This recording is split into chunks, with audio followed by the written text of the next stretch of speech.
You're listening to the Common Descent Podcast.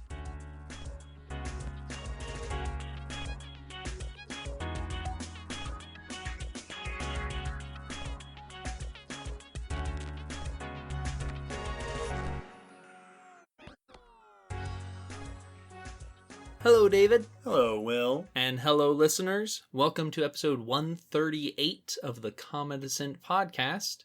Today we are discussing the moon. That's kind of a weird choice. Yeah, it is a little bit. So the moon may seem like it's not really connected to most of the things we typically discuss. You know, it's not evolution. It's a space rock. There's no fossils up there. No, but having a moon fundamentally shapes the way life lives here on Earth. Yes, the Earth is a system that includes the moon. And so discussing the moon and understanding how it affects our planet is actually crucial to understanding the evolution of life on our planet.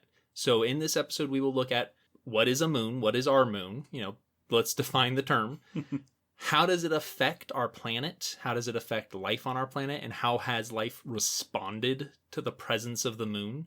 And how do we think we got a moon? And how do we see its effects throughout Earth's history and our fossil record? It's going to be a pretty cool discussion.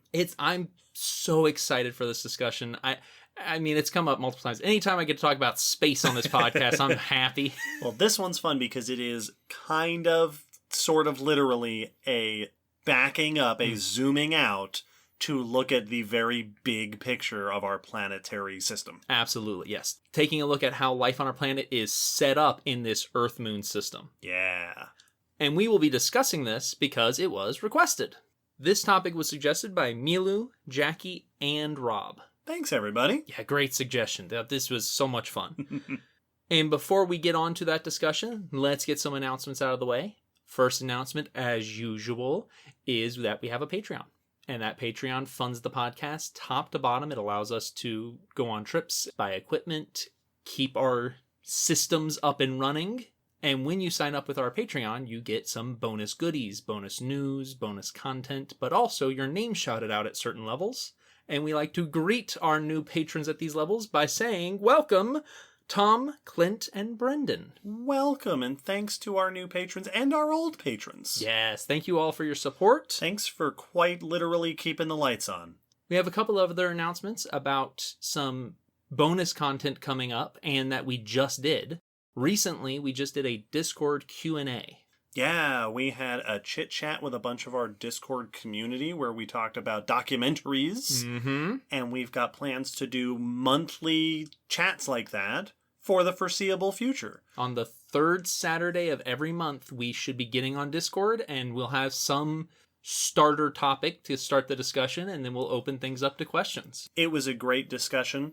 So if you're on Discord, check those things out. And if you're not part of our Discord yet, check the episode description for the link. You too could be part of our Discord community. Yeah, and the community's been real great, so it's growing so well. Check it out. The other bonus content that we have is coming up this summer, which is Croc and Snake Month. Yeah, we are doing for the first time the inaugural Croc Month and Snake Month for this year, 2022, in June and July. So we will have content focused on snakes and crocodiles, a couple of bonus things that will be coming out. We're still planning all the details, but we will be announcing them as we get closer. Yeah, those announcements should come out soon because June is coming up pretty quick. Yeah, it's right around the corner. So keep your ears out for that and hope you enjoy Croc and Snake Month. We will. Mm-hmm. Oh, yeah. Well, we'll each enjoy half of it. Oh, yes. No, we'll enjoy the best half. And with that, we can wrap up announcements and move on to the first section, our news. Every episode, we like to gather up recent science, earth science, paleontology, evolution news about research and recent findings. This keeps us all up to date and lets us see what's going on in the scientific world. David, what's been happening with science? I've got some news about pterosaur colors. Oh. Yeah. This is research that reports the remains of pigments in an exquisite specimen of a pterosaur from Brazil and reveals interesting new things about pterosaurs and the evolution of the way that they looked. Ooh, all right. This research was presented in a new study in the journal Nature by Ode Sincata et al. And in the blog post, every episode there's a blog post afterwards on our blog, episode in the description, with links and photos and stuff. All the newses will be linked there. The link in the blog post for this news will be an article in Scientific American by Riley Black. So pterosaurs, the flying reptiles of the Mesozoic era, episode 79, had this fuzz on them, which scientists often refer to as pycnofibers, which might be feathers. There's actually been some back and forth on whether or not these are the same thing as feathers, whether they share an ancestry with feathers or if they're just something similar that is independently evolved. And like dinosaur feathers, these have pigment molecules sometimes preserved. We've talked about this on the podcast where we can find evidence of pigmentation, that is the colors, by seeing the molecular shapes of pigment containing structures called melanosomes. Different melanosomes have different shapes and the different shapes tend to be linked to different coloration. Previous reports of melanosomes preserved in pterosaurs have found that the melanosomes are relatively samey, these sort of rounded melanosome shapes that other research has suggested might mean that pterosaurs had relatively simple coloration because they have relatively simple melanosome diversity. Although it's worth pointing out that there are other ways to make colors in the skin and in hair and in feathers. It's not just melanosomes, but potential inference. And if that was true, some researchers have just suggested that if pterosaurs did have relatively simple coloration, maybe that's a hint that these feathery structures were more for something like keeping warm rather than display features, which would be more like what we see in other reptiles, relatively simple melanosome configuration. Not to say that other reptiles aren't colorful, but at least this type of color foundation is different from what we tend to see in things like birds. This research changes this a bit. Yay. The researchers examined a specimen of a pterosaur called Tupandactylus from the early Cretaceous of Brazil. It is a beautiful specimen with lots of soft tissue preservation around the skeleton, including skin and pycnofibers. The specimen was originally removed illegally from Brazil, like a lot of fossils unfortunately are, but happily repatriated earlier this year. Okay, so it is back in the country where it belongs. That's awesome. This research does a couple of things. First, they do discuss a bit the shapes and structures of the pycnofibers, of the fuzziness. And they make the argument that based on these various structures, these should be considered feathers. Okay. These authors fall very firmly on these are basically the equivalent of early stages in the evolution of feathers. And we'll talk about why that's significant here in a little bit. Now, they're not the only researchers to make that suggestion. The other thing that they do, and the thing that is kind of the star of this new research, is they document more diversity in melanosomes, more diversity in pigments. In addition to the old rounded shapes that we've already known, they find more elongate forms, so a more advanced diversity of melanosomes, and they found that there are 3 different shapes, different types of melanosome shapes in this specimen, 1 in the skin and 2 in 2 different kinds of pycnofibers, 2 different shape structures of the feathery features. All right, so not just different colored fibers, but different fibers with different colors. Yes, tissue-specific coloration. Cool. That the skin and then the different forms of integument had different coloration. That's neat. Which is very cool. Now, they don't go as far as trying to interpret what the colors would be. And there is a note, I think Riley's article has a note that points out that basically there has been some uncertainty, especially recently, about just how confidently we can do that. Say what color from what melanosomes. But they do make the point that seems to suggest different colors on different regions of the body, which is very cool. Absolutely. This not only is similar to things we see in birds and mammals, but also suggests that these pterosaurs were indeed using these melanosome pigments probably for visual communication, probably to be diversely colorful.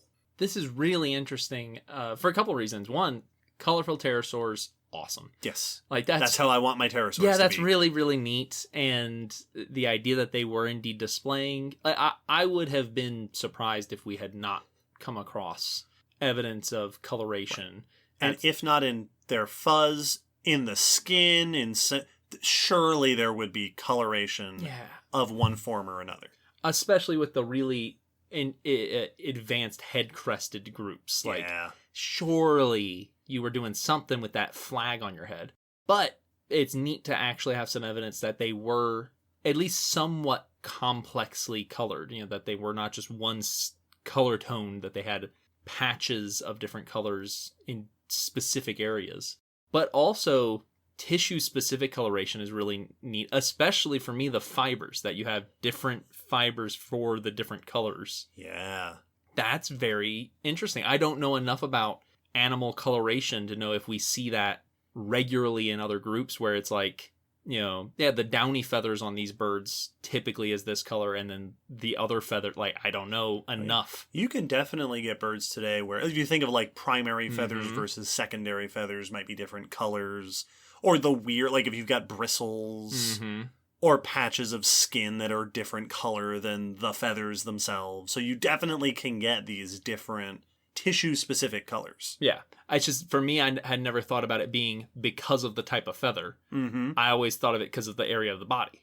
And that might be what this is. Where it's like, you know, because like fur, you have stripes on fur, but the fur in a tiger stripe and outside the tiger stripe are not different types of fur. And this could be your different types of fuzz, your different types of feathers are serving different purposes. And that's where I'm interested, because that I was not expecting.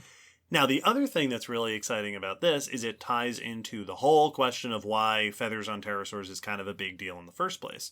Because there is this question of, when did feathers first evolve? For a long time, we thought feathers were just a bird thing, and then over the last few decades, we have gotten lots of definitive evidence of feathers across a variety of dinosaur groups. Pterosaurs are not dinosaurs. They are outside of the dinosaur family tree, which means if pterosaur feathers and dinosaur feathers are indeed the same structure, that they share an ancestry, that would indicate that feathers evolved before either of those groups evolved. Yeah, that their shared ancestor had these features, they had feathers, and both groups inherited them. Yes, exactly. And if that's the case, it would mean that earliest dinosaurs would have at least had the potential for feathers. They might not have been expressing them, but they would have ancestrally had the genes and the potential to evolve feathers. And since these authors are among those who argue that that is the case, that pterosaur feathers are truly feathers, that indicates that feathers would have a deep origin. But in this research, this takes it one step further to suggest that colorful feathers might have a deep origin. Not only that the shared ancestors had feathers, but that the shared ancestors might have had colorful feathers for display purposes already before either pterosaurs or birds inherited that ancestral feature. Which makes sense to me. Like oh yeah. If you have a body covering like that, it makes sense that there would be heavy selection pressure on all the ways you could utilize that covering. Yeah. Now, I guess it's possible that the coloration evolved independently. Yes. In both groups, but this at least raises the potential that there were some colorful, fuzzy Triassic weirdos crawling and climbing around before the familiar versions showed up later. Absolutely. Very cool. Yeah. Well, speaking of eye-catching fossils, my news is about a spider fossil that glowed under fluorescent light. Oh, cool. Yeah. This is research by Allison Olcott et al. In Nature Communications, Earth and Environment. And the article is by Carly Casella in Science Alert. So this is multiple spider fossils, not just a single one. But these fossils come from an Oligocene-aged fossil site in France, which is about 23 million years old. And they were studying these fossils, and the way the article put it was, on a whim, put it under a fluorescent microscope just to see it, and saw a glowing outline, basically, of the spiders. Nothing ridiculous. They said it was still subtle, but that there was a notable fluorescent outline around the fossils. Interesting. This got them to look deeper into the chemistry of the fossil. Now they were curious, okay, what is going on? What is the actual chemical story of these fossils? So they analyzed them with a couple other scanning techniques and revealed a couple of interesting contents to the minerals, both of the fossil and the minerals surrounding the fossils. One is that basically all of it contains silicon. And then the other thing they noticed was that darker patches in areas of the fossil showed high quantities of carbon and sulfur. And then they also noticed, and this is all going to come together in the end, in this sediment, there were fossils of diatom, microalgae diatoms, that would have been forming mats in the sediment. Right. This leads to some interesting interpretations. First, diatom mats and microalgae mats like this have been hypothesized to maybe be one of the things that helps really delicate fossils like spiders preserve so well that by growing over them and sealing them off from oxygen, they might help them not degrade so quickly. Right. And let the softer, more delicate, inverts like this and other plants and amphibians and stuff preserve better in fossil sites like this. Yeah, we've talked in the past about fossils preserved in algal or bacterial mats. We had a news maybe last episode about footprints left in bacterial mats. But these other findings indicate that it might not just be them covering up the fossil, that there actually may be some chemistry going on that makes the fossil hardier, preserve better, and more resilient. Oh, the fossil, the remains are reacting with the diatoms in the mats. Yes, specifically some goop that the diatoms would be producing. These algal mats produce their own ooze that holds them together, and in this ooze is lots of sulfur. Sulfur, it seems, has potentially cross-linked, reacted, and strengthened with the carbon in the spider exoskeleton and created a polymer that is stronger than it would have been beforehand. Okay. And so it seems that the mat growing over the fossil may have actually reacted and reinforced the spider exoskeleton so it could be fossilized more easily. Right, sort of creating a hard shell, almost, or like a candy shell around the remains.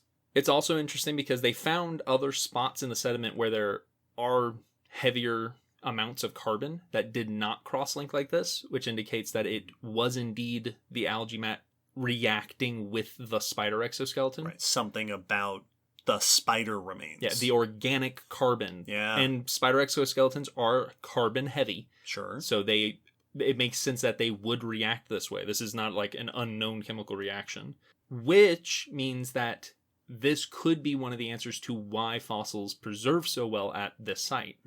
If this is happening with other organic carbon in the fossils that they found. Now, this is still a hypothesis that is being kind of put together and tested, but they did look through the literature of other similarly aged fossil sites and found that a majority of them show signs of being preserved in diatom-rich sediment. Ooh. So this may be a new insight into what is going on when we get delicate fossils preserved in sites like this. This is also the first time diatoms were noticed from this site specifically. Wow, that's a whole lot of really cool inferences. Right? It is always, when you started this and you talked about spiders fluorescing, my immediate thought was, oh, well, like scorpions will glow under UV. Is this something that remained? Did these spiders glow? No, the glowing was the result of a unique chemical structure that is part of how the fossil was preserved in this unique sediment. That's awesome. Yeah, and I have no clue why it glowed. They didn't mention anything about why it caused it to glow. It's just a different chemical makeup there that caught the light differently. Happened to do that. Man, I like every now and then we get a news and I think, man, this would have been great in front of a different episode. This would have been great in front of episode 123 for spiders. Yep. But it also is a great news for last episode about fossilization and our continuing investigations to understand the details of how and why different things fossilize differently under different conditions. Absolutely. Because that's so cool, because this kind of thing means that if this is true, and if this relationship between the diatoms and the sediment and the organic remains does have this preservational benefit, then if you are a researcher wanting to study these kinds of organisms, you want to look for diatoms. Yep. You want to look for diatomaceous sediment. That's very cool stuff to know. Absolutely. And if we find another fossil site and we go, oh, I think I have a spider. Well, let's check for diatoms here too. Yeah. Is this also happening here, or is something different happening? Does this have a glowing outline as well? That's awesome. See, now I'm picturing it like the spider that bit Peter Parker in the old comics and cartoons. Just glowing. That little glow around it. Well, while on the note of microscopic things, I've got a bit of news here about deformed pollen. Oh, weird. Yeah, no, this one's cool. It's weird, and it's cool. This is research that is investigating the conditions that cause pollen to develop wrongly and how we might use pollen as an indicator of environmental stresses in the fossil record. That makes tons of sense. It's pretty cool. This is research in the journal Paleobiology by Jeffrey Benka et al., and we will link in the blog post to a press release on phys.org by Timothy Kenny of the Burke Museum. Pollen, as we've mentioned in the past, is extremely useful for paleontologists because pollen is very abundant, it's very sturdy, and pollen can be a great indicator of environmental conditions, of climate conditions, and all sorts of stuff. This research, like I mentioned, is looking to use pollen as an indicator of environmental stress. Were things bad, and does the pollen reflect that? To do so, they looked specifically at the pollen of conifers, so pines and other things like pines, that produce winged pollen grains. Yeah. So the pollen itself has these two little outgrowths, which are called sacci, which are little, they're not quite wings, but they're these little outgrowths, these little flarings of the outside of the pollen that catch the wind and help them be dispersed in the air. So cool. The conifer species they looked at typically produce a pair of these little wings, two. But malformations are known. Basically, cases where the pollen develops incorrectly and something goes haywire along the way, and they will often end up with wrong numbers of wings. You can get single-winged pollen, you can get three-winged pollen, and it's just sort of, think of like an animal that grows an extra finger. Just something went weird during the development and the DNA got kind of wonked up. It ends up being different. Something that happens during the ontogeny of the pollen. Mm-hmm. Mm-hmm. This research started by looking at 14 species of living conifers under good conditions, what they called near optimal conditions. And the way that they confirmed near optimal conditions is that mostly they were looking at trees from their local botanical garden. As I say, they asked the trees, how happy are you? That the botanical garden where they are cared for and treated, this is about as happy as conifers are ever going to get. Yeah, human care trees. And they found, by surveying the pollen among these trees, that for most of the species, these pollen grain malformations only appear in less than 3% of the pollen grains. So they happen, but they're pretty rare. This offered them a baseline. This is what it looks like when conditions are perfect. Then they examined specifically mountain pine that was grown under varying levels of high ultraviolet B radiation. And they chose UVB radiation partially because it's known to mess with pollen formation, right? Ultraviolet rays, this is not exclusive to pollen. Ultraviolet rays are known to cause genetic defects or disrupt genetic processes during development. But also because high UVB is something that happens in the real world in natural conditions, for example, when the ozone weakens. Oh, yeah, makes sense. Which has been linked, for example, in the past to major volcanic events, including certain mass extinctions, like the end Triassic, episode 15, like the end Permian, episode 45, also like the 1980s when we started doing it. Whee! What they found is that in these pine trees that were treated sounds like it was a nice thing, but that were exposed to high levels of ultraviolet radiation, They did find higher levels of pollen malformations, so higher than the baseline of under 3%, but also that it affected what types of deformations showed up. Typically, in the low-stress environment, they noted that 1-wing and 3-wing malformations were both commonly present, but in the high ultraviolet B trees, they saw a much higher number of 3-wing pollen grains. That for whatever reason, whatever way that ultraviolet radiation is impacting the development during the pollen growth, it led to a higher amount of that specific mistake in development. Interesting. So all this together, bringing it to the fossil record, means that if we can get a good sample of pollen from an ecosystem in the past, these researchers suggest these might be possible indicators of stressful conditions. That we know, at least based on this particular study, that certain trees will have under a certain amount of malformations present and a certain type of malformation present. So if we see higher amounts or a spike, for example, in those 3-wing shapes, that might be an indicator of certain types of environmental stress. That's very awesome. It is paleontologically diagnosing Yes. the health of trees in the past. It's like when we find an ancient population and we go, well, a lot of them had this feature, and that's a sign of too much of this in their diet or too little of this in their diet. Well, we or talked exposure in episode 131 about ashfall Mm-hmm. and how a lot of the animals buried at Ashfall, Nebraska have pathology in the bones that we see in animals that suffocate to death in an ash cloud. Yep. And that's what we're seeing. This is attempting to establish a foundation. This is one study, Yes. looking at a very specific set of variables, but they're trying to start setting this foundation of this is what it normally looks like. This is what it looks like when conditions are kind of messed up. Let's see if we can find comparisons in the fossil record. Well, and the thing that fascinates me with it is that at least one negative situation of overexposure to ultraviolet had a specific negative effect. Mm-hmm. It's the same way that I'm often baffled by how specific things can cause, like individual things can cause specific kinds of cancer. Right. Because in my mind, it seems like cancer should just be cancer most of the time, just in different areas. But no, this causes this kind of cancer, and that kind of cancer behaves this way. Yeah. Because it's interrupting that development in a specific way. Yes. Same thing that this radiation is doing. Precisely. So it's really cool.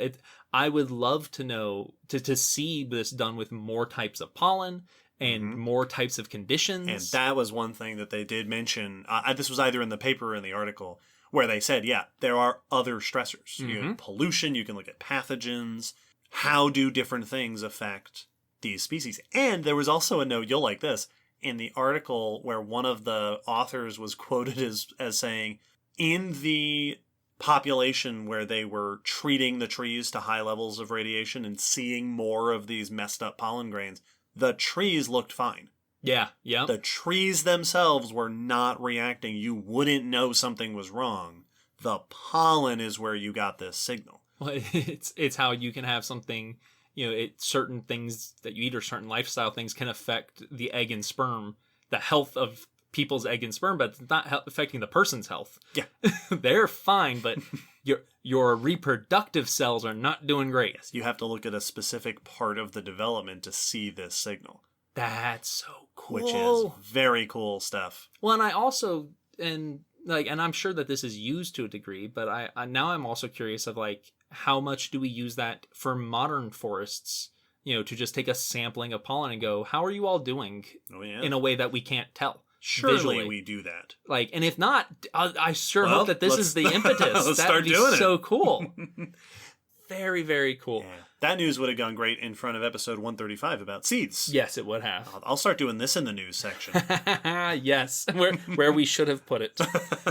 Speaking of things that look weird, My bit of news is about a tetrapod, an early tetrapod with a long toe. All right. So episode 77, Mm-hmm. about the origin of land-dwelling vertebrates. Yep. And episode whatever about toes. Someday. TBA. TBD. Toes episode. This research is by Jennifer Clark et al. In Nature Communications Biology, and the article is by Nicola Davis in The Guardian. So this fossil is from Lake Mississippian limestone from Scotland that is about 330 million years old. So early in the history of tetrapods, the land-dwelling bony animals. Yeah, this is the East Kirkton limestone, which was a prehistoric lake at the time, way back when, and is well known for early tetrapod fossils. This is where we find the earliest known members of stem amphibia and amniotes. Gotcha. This site has those earliest fossils to date, at least. The starts of amphibians and reptile ancestors as we know them. Yeah, this is really where we get our earliest evidence of tetrapods. Terrestrial tetrapods, at least. This is a new specimen. They named it Terminerpodon macrodactylus. What a fantastic name. I like it a lot. Terminerpodon macrodactylus. Terminerpodon. That's great.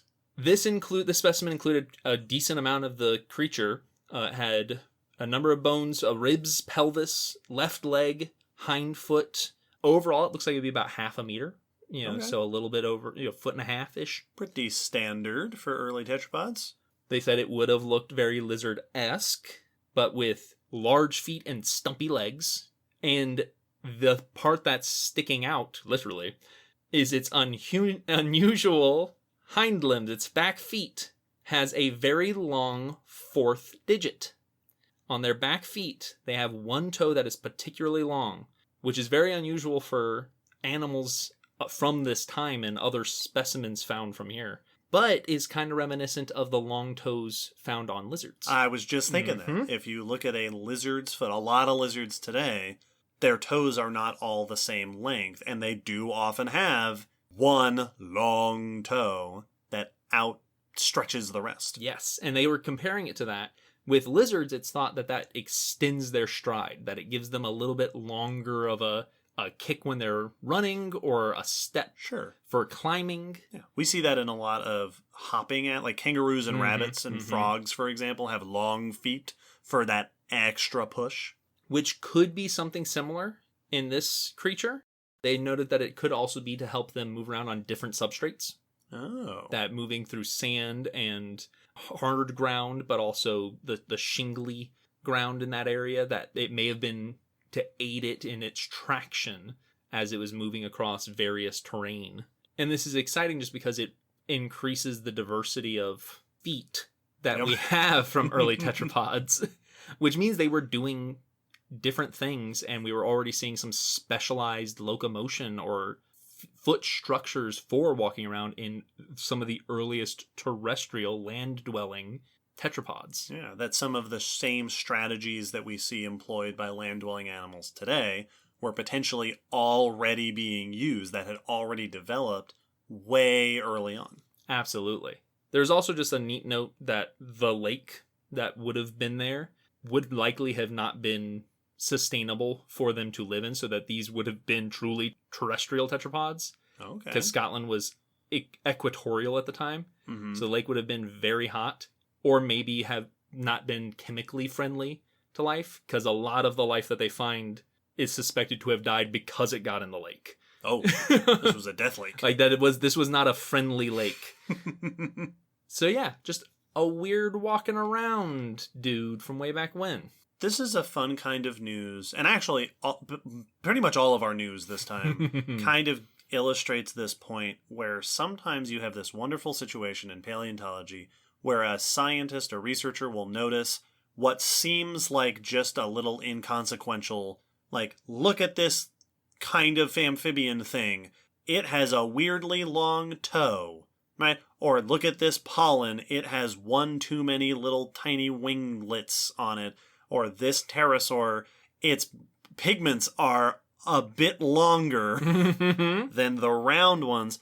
This spider has a bit of sulfur around it, and it seems so minor, and like if you just delivered that part, people would be absolutely forgiven for going, okay, so? Yeah. Woo. Why? Hooray, nerd. But those little differences that we can spot can lead us to really significant interpretations about not only how these animals were living, right? This long toe tells us something about the way they were walking and the way they might have been interacting with their environment, but also helps us flesh out this evolutionary picture of when certain strategies showed up, right? This creature has a walking strategy probably similar to modern day lizards, even though it is over 300 million years old. That happened early. Just like with the pterosaurs, this might be an indication that this colorful specialization strategy started way earlier than we previously thought. Absolutely. Well, it's what seem like very small details can sometimes lead to extremely helpful and sometimes monumental understandings and insights into something. So just because it seems like a small, like, oh yeah, weird, there's algae here, that could mean something very significant. So it's worth looking into. Yeah, that is science at its finest. And speaking of things that seem inconsequential, but actually have a massive effect on the day-to-day livings of life here on Earth. Shall we zoom out? Let's zoom out and take a look at our moon. The moon. The moon. The moon. Why is it so important? But first, what's a moon? Let's talk about that after the break.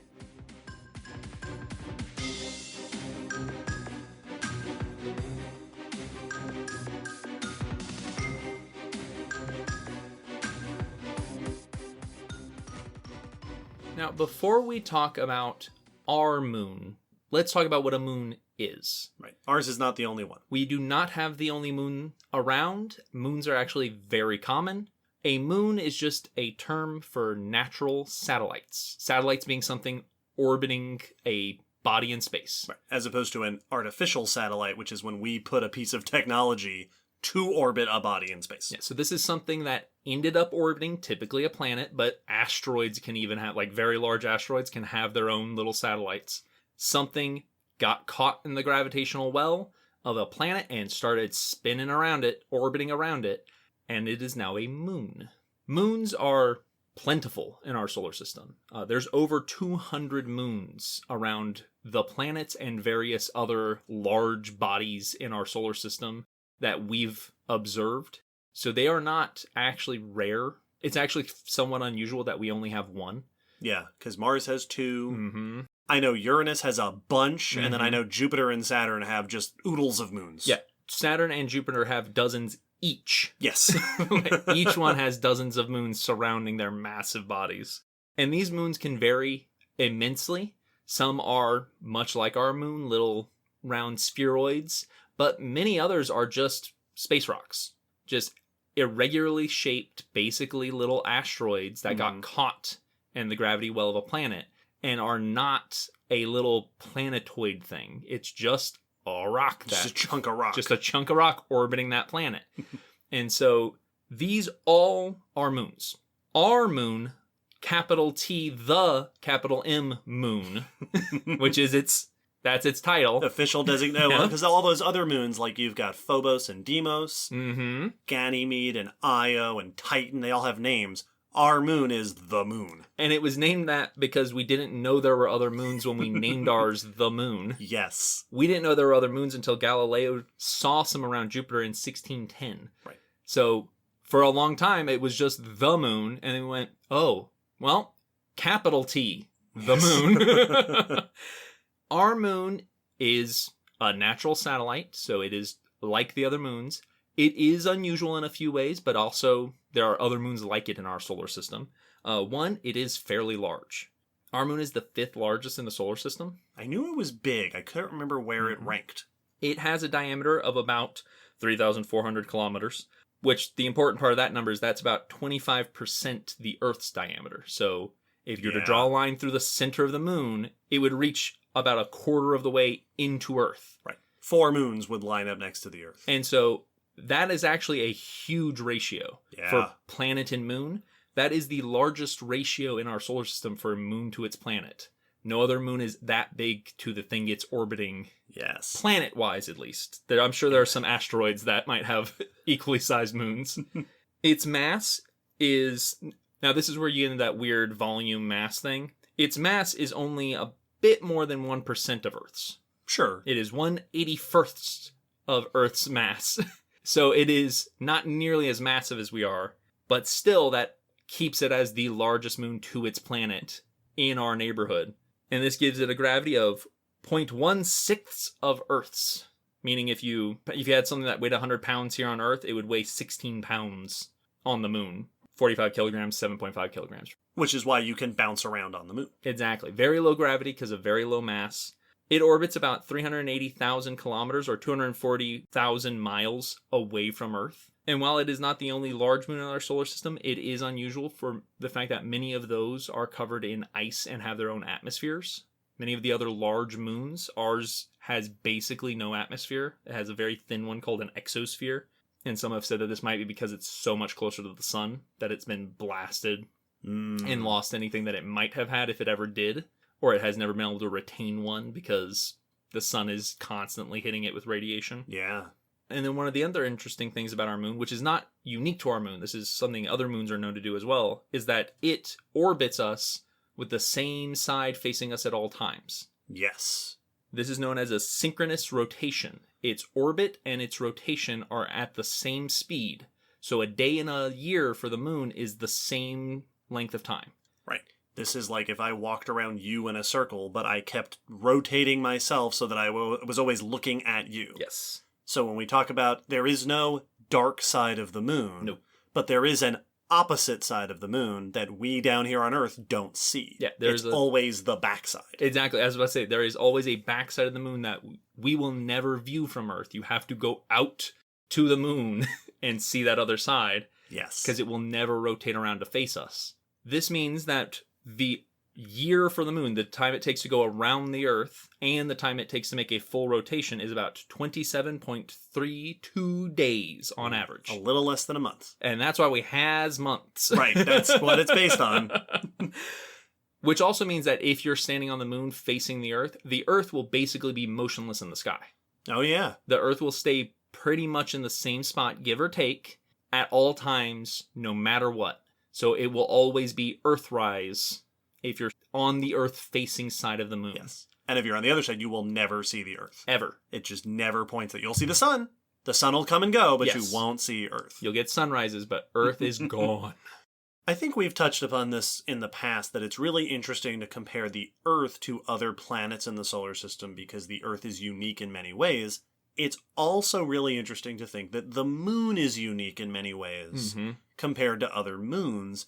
And that together, all of these unique, interesting features of our moon contribute to the unique relationship between our moon and our planet, which is what we're going to start talking about basically for the rest of the episode. Absolutely. We are different from all the other planets and moons and shared systems in our solar system. Yeah, there have been some that have compared the Earth-Moon system to a binary planet system, which means two planets orbiting each other. Right. Since we are so close in size compared to every other planet in its moon, other than dwarf planets, other than planetoids that have fairly equal-sized moons. Right. Because Pluto and Charon orbit a point between them. Yes, because they are really close to the same size.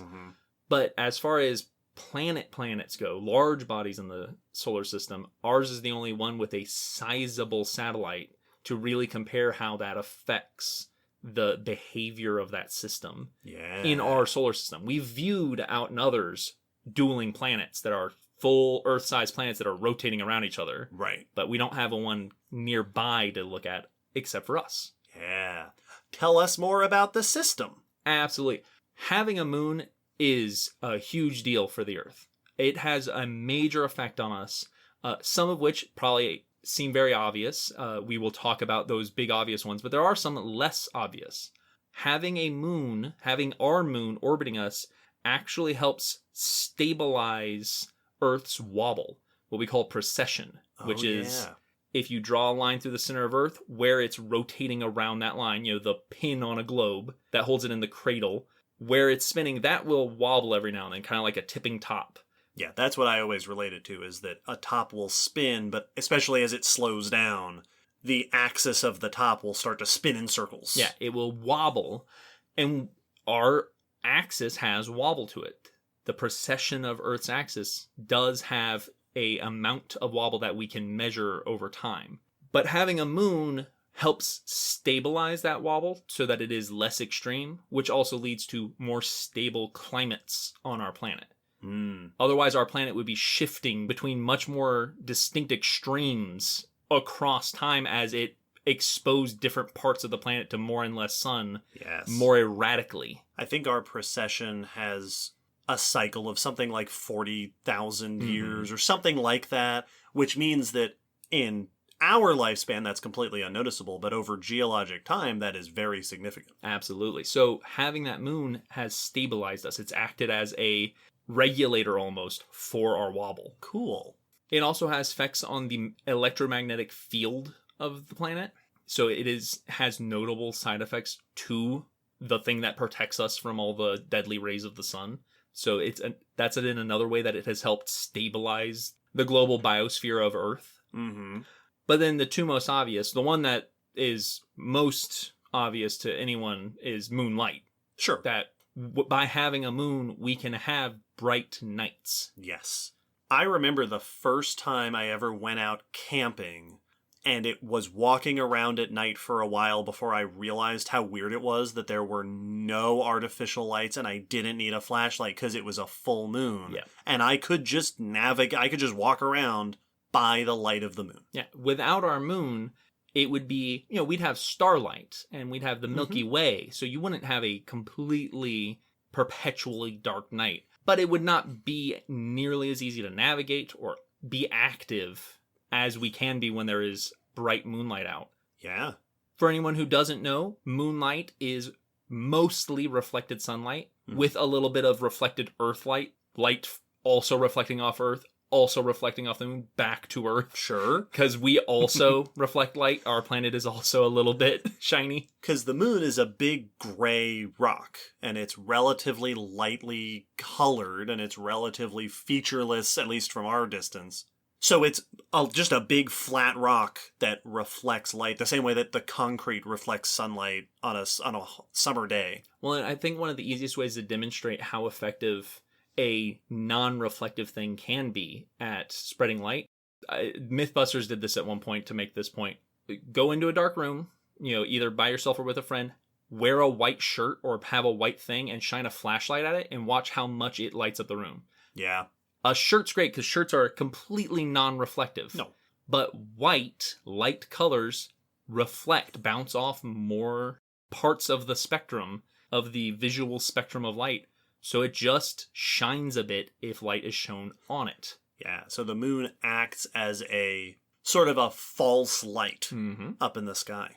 But by far the biggest effect having a moon has on our day-to-day functionings here on Earth is tides. Very famously. That is a huge aspect to basically any coastal community, but also just the functioning of our planet is the movement of water and tides across the globe, and it's caused by the moon. Absolutely. Very famously, the moon, the first waterbender. Yes, exactly. So, these are called tidal forces. How does the moon cause tides? This is both very straightforward and really complex, depending on what level you want to look at it at. Let's hit it somewhere in the middle. Right? So, simply, we have gravity, the moon has gravity. Our gravity is holding the moon around our planet in orbit. Right. But the moon's gravity is much weaker than ours, but still affecting Earth. Yeah, we are pulling on each other. Yes. That's how gravity works. Mm-hmm. Now, our pull is by far the dominant one. The moon's not really going to be able to do much. Like, there's a whole video in Kurzgesagt of what if the moon did crash onto Earth. Mm-hmm. And they made the point of, like, you may be wondering at what point things will be pulled off Earth, and the answer is never.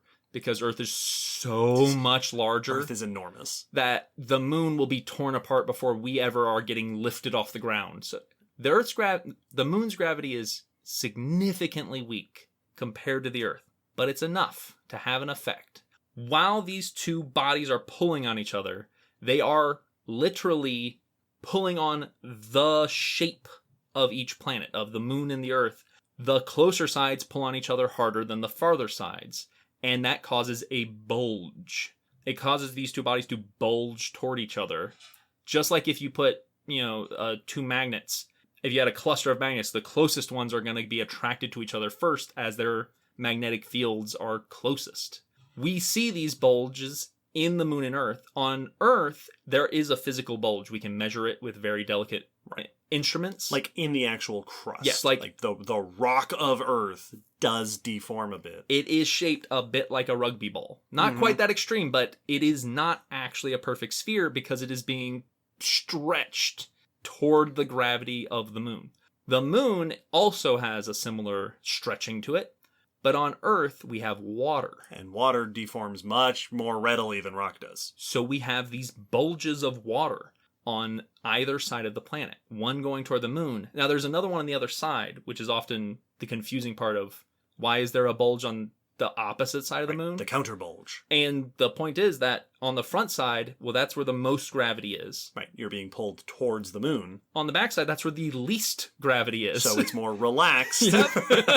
Yep. So you end up with two bulges on either side of our world that follow the orbit of the moon. Yeah, as the moon goes around our planet, that bulge is kind of following behind it, and it carries this slightly raised water level around and around the planet. And more accurately, even it is moving with the moon, but we're also rotating within it because we spin faster than the moon orbits us. True. So we are really actually running through the bulges. Oh, that's awesome. Well, and this is a weird way because we think of the tides from our earthbound perspective as the water rising and falling. Yes. That we are standing on the beach and the water gets higher and it gets lower, and it feels like a stationary thing. But it's not, it's a wave. Yes. It's sort of like if you do the wave at a football game, that works for any country. Mm-hmm. At the football game, you do the wave. The water is rising and falling as this bulge moves around the planet. Yes. And because we rotate so much faster than the moon orbits us, this is why you get 2 high tides and 2 low tides a day. We rotate through both bulges and the dips in between the bulges. So the bulges are our high tides, the dips are our low tides, which are often called neap tides. And so as we spin through our 24-hour day, we hit a high tide, 12 hours later we'll hit the other bulge for the second high tide, and in between those are 2 neap tides also offset by roughly 12 hours. Mm-hmm. And so we are treadmilling through this misshaped oceans on our planet. Yeah. Caused by the gravity of the giant rock floating around us. Yeah. Because the water on Earth is slightly less spherical than the Earth itself. Yep. Thanks to the moon. So that our tides are being driven by this crazy system that we have. And we see tides on the moon as well. It doesn't have water, so they're not as aggressive, but the moon is misshapen, and as it is moving around Earth and moving between Earth and the sun and interacting with all these gravitational fields, it is also squished and warped and moved a bit. And these are strong enough to cause earthquakes, but what we call moonquakes. Moonquakes! On the moon, of it just being shifted and molded and squished and squeezed, that it will move the moon's surface enough to actually cause quakes. Very cool. Exploring this relationship is really fascinating and also really important because it is very easy, again, from our earthbound perspective, to think of the Earth as a system unto itself and the moon as sort of a happy little accessory that we have. It's very easy to think the moon's just kind of hanging out there. It's like an earring for the Earth. Yeah, but it's not. The moon has dramatic and important influences on our planet. If we didn't have a moon, existence on Earth would be significantly, noticeably different. Yeah. Well, and it's so easy to forget that we know gravity is what's holding our solar system together. But once you get past it, like, all right, that's why we're orbiting, it gets very easy, as you said, to think of it as each planet as its own closed system. But like the sun also affects our tides. When Right. the moon and the earth and the sun all line up, we have bigger tides. Mm-hmm. And when the moon, earth, and sun are at a right angle, with earth at the corner and the moon and sun at 90 degrees from one another, we have weaker tides as they fight against each other, each one pulling on our water Yeah. separately. Because the sun, and I think it is always important to stress this, the sun is unfathomably large. Yes. And powerful. The sun is 93 million miles away, and it affects our tides, and it can hurt you. Yep. Yeah. But this is not an episode about the sun. Yes, no. The sun will wait. Now, and this is really the core of it all, this Earth-Moon system is intrinsically connected, and they affect each other in massive fundamental ways, as we just discussed, which means all the life here on our planet has to adjust to the fact that there's a moon. Like, it's very easy to think that life on Earth has just been living on Earth, but it's been living on an Earth with a moon. Yes, and this is largely why we're doing an episode about the moon on our Paleontology and Evolution podcast. All life on Earth has evolved in a system with the moon. Yes. All life on Earth, in the same way that all life on Earth is somehow adapted to the habitat that it developed in, inherits ancestral features from ancient habitat. Part of the habitat that all life on Earth is adapted to is the moon. Absolutely. Now, there are some famous lunar responses, lunar behavior for different groups of life. One of the most common that you'll see referenced is synchronized spawning in response to the lunar cycle. Oh yeah, you get those cool full moon spawning events or things like that. Yeah, where there are groups of animals that synchronize, that time their release of egg and sperm or release of young to the lunar cycle, typically to the full moon. Right, where it's bright out. Yes. Now, it is fascinating because very different groups will do this. You'll have invertebrates like corals famously doing this, but also certain species of seahorse and their cousins have been known to sync up with the full moon. Episode 136. Lots corals, episode 36. Yeah, I forgot. Many other fish are known to do this, especially reef fish. Amphibians are known to sync up with the moon. Now, why are they syncing up? The two main suggestions is that A, it increases fertilization rate. By all of us spawning at the same time, especially if we're open water spawners and we're just throwing our eggs and sperm into the water, if we each just did it individually randomly, the egg and sperm gets diluted in the water so quickly that fertilization is not great. So all the different individuals of the species lining up their release makes total sense. So that way more eggs get fertilized and it is a more successful mating round, a more successful mating session. We see this with others that don't synchronize with the moon. There are tons of mass spawning events, especially with aquatic animals. Another benefit to those mass spawnings, but also these synchronized ones with the moon, is that if we make a bunch of babies all at once, the predators can't eat them all in the first go. There's no way they can eat all of these babies. Possibly eat this many babies. So syncing it up makes sense. Syncing up with the moon has a couple of ways that it might be more helpful. One is full moon means more dramatic tides. Right. And that can help with dispersal. The flow of water is more dramatic. So when you put all your eggs and babies out into the water, if they are going to be the kind that are going to float around for a bit before they settle down, then they can float more efficiently and get dispersed more aggressively. Right. It's like a plant spreading its pollen on a windier day. Exactly. It also can help with the reverse of coming back to the reef. That you'll also see settlements tend to, where the young settle back down, the baby coral or anemones or what have you, to attach to the reef, will also tend to sync up with full moons. Oh, cool. And that's also when they will be more dramatically brought in with the aggressive tides. And it's not just as simple as, oh, someone turned the light on, I guess it's time for us to start making babies. Because it can get quite complex. The timing of when the sync up happens in regards to the lunar cycle. many corals, they actually require a period of dark to trigger the spawning. That the gap between the full moon and sunset or sunrise, that dark period is required for them to trigger spawning. And it may be because they want the high tide, but they don't actually want the moon light. Gotcha. They don't actually want to make their babies easier to see, but they do want it during this time. Yeah, they're trying to find that place where the two major effects of the moon are decoupled. Yes. So it seems that, according to the research, moonlight may actually be a deterrent to spawning. If you had constant light, in lab situations with constant light, the protein triggers for spawning were subdued. God, which makes sense because it's the flip side of that other thing is if it's bright out, anything that wants to eat those eggs or new spawning babies is going to be able to see better. Yeah, all visual predators have an advantage.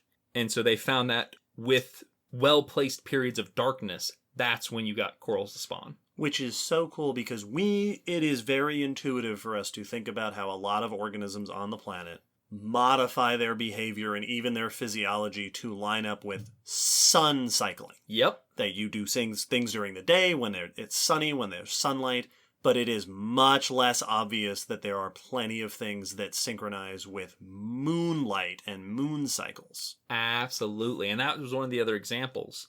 So there is something known as diel vertical migration in many, many ocean creatures, which is that during the day, they go down deep and hide, and during night, they come up to the surface to feed when it's safer. Diel is diurnal, typically. Right. Dial or deal. Mm-hmm. That is this vertical migration that we see in tons of groups all around the world. Well, it was assumed for quite some time that this kind of vertical migration in plankton, because plankton's very well known for doing it, in Arctic regions was just not going to happen during those long winter months of no sunlight. Right. When you don't have a day. Yeah. Basically. So that migration was just going to stop during that time. Yeah, we talked about that in episode 114. Mm-hmm. But what we found is that they time with the moon. Instead of the sun. Yep. Which means that they actually have to shift every winter from a solar day, 24 hours, to a lunar day, 24.8 hours. Oh, cool. And so they have to not only shift to using the moon, but also to a different timing period. And we see shifts in the behavior of these migrations through the month, through each of the months. Because our sun does fluctuate, but not in a way that we can typically notice it. Like when a typically active sun day, you're not going to need extra pair of sunglasses. Right. But the sun is bright and that's it. It's the same amount of brightness pretty much all the time. But the moon full anew. Yeah. And so on full moons, they will notice mass divings when they dive way further in bigger groups to the depths because it is so much brighter than the other moonlit nights. Wow. So you can monitor how much of the migration, how dramatic the migrations are through the phases of the moon as they get lighter and darker. That's super cool. It's really neat. So they are still able to use their migration behavior up and down the water column in those winter months using the moon, but it is fundamentally a little bit different than when they're using the sun. It's great. Very cool. We also see lots of feeding behavior in animals when it comes to moonlight. It's been shown that moonlight enhances the growth of certain larval fish, especially reef fish, that send their larvae out into the open water to just float around. Many of these baby fish are predators. They are looking for food and eating it. They're just itty-bitty themselves, so they're kind of mixed in with that, not quite small enough to be plankton, but just a step up from that. It has been shown that moonlight aids in the growth of these probably because it is aiding their foraging. It is allowing them to eat more efficiently, and it is suppressing that nighttime vertical migration of predators. Those animals that tend to come to the surface to feed at night tend not to come up as regularly or in as large of numbers during a full moon because it's a bright night. Right. And predators can see you. And that's the whole reason those smaller predators were coming to the surface to feed was to avoid bigger predators. So the babies get a better chance of feeding while the predators that would be eating them are not coming up during the moonlight. So we'll actually see that exposure to moonlight, lots of moonlit nights without lots of clouds, will help the growth of baby fish. Neat. Now, baby fish are not the only animals that use moonlight to feed. we see increases in predation based on the amount of moonlight given throughout tons of ecosystems. Oh, yeah. Predators use moonlight to their advantage all the time. It is well known in many ecosystems that increased moonlight is going to be more dangerous for nocturnal prey because the predators can see you more easily. There are situations where the opposite is also true.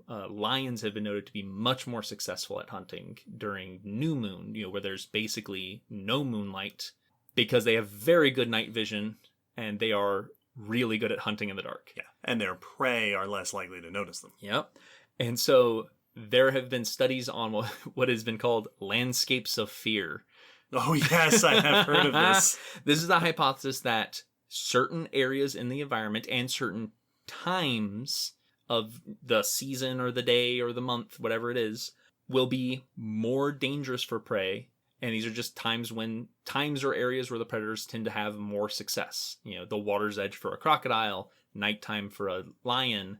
These are landscapes of fear. And the hypothesis is that we should see responsive behavior by the prey to navigate around these different landscapes, trying to get their supplies and survive whilst trying to minimize their danger and exposure to the predators. And research on moonless nights found different types of behavior in different types of prey animals in Africa, that they each responded slightly differently. Buffalo responded very little and just minimized by moving by their distribution. But gazelle and zebra seemed to make their decisions based off of the light levels and lunar phase.